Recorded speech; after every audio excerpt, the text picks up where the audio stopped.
الحمد لله رب العالمين والصلاة والسلام على أشرف الأنبياء والمرسلين سيدنا محمد. ستایش مخصوص پروردگار جهانیان است و درود و سلام بر سرور پیامبران و فرستادگان حضرت محمد راستگو و امین. اليوم الثلاثاء الموافق 18/11/2005. امروز روز سه شنبه برابر با 18 نوامبر سال 2025 میلادی. المرحلة 26 من سلسلة قوافل المساعدات التي يرسلها أخونا الكريم العزيز الفاضل الأستاذ أحمد رضا عارفي.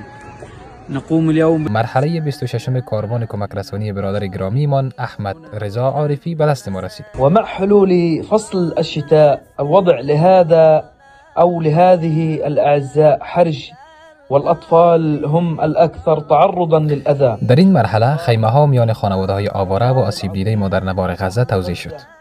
با فرارسیدن فصل زمستان وضعیت این عزیزان بسیار سخت است و کودکان بیش از همه در معرض آسیب قرار دارند. والله العظيم أهل غزة يعيشون في ظروف صعبة جدا. بالله قسم مردم غزه در شرایط دشواری زندگی میکنند، اما امید ما به فضل پروردگار کریم و به همت شما نیکوکاران است. هر کمک شما نور امید را در دل مظلومان می افروزد و برایشان آرامش می آورد. أيها الشعب الكريم في أفغانستان لا تتركونا وحدنا. الحرب لم تنتهي بعد. ای مردم کریم افغانستان، ما را تنها نگذارید. جنگ هنوز پایان نیافته و همین وضعیت امنیت نسبی فرصت مناسبی برای یاری رسانی فراهم کرده است. نحن لا نغفل عن مصائب الشعب المشرد في أفغانستان وندعو لهم من كل قلوبنا. ما از درد و رنج مردم آواره افغانستان غافل نیستیم و برایشان دعا میکنیم، اما امید داریم که شما نیز همراه ما مظلومان غزه باشید، زیرا امت اسلامی پیکر واحد هستند. این همکاری نشانه ایمان، انسانیت و قلب‌های مهربان شماست که حتی در سخت‌ترین شرایط دست یاری به سوی مظلومان دراز میکنید.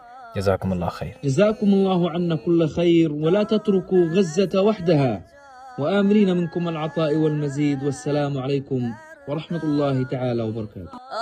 آرامی جانم نامی محمد، آرامی جانم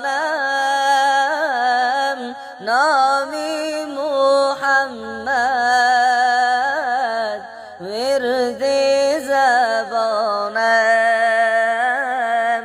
نامی محمد، ورد زبانم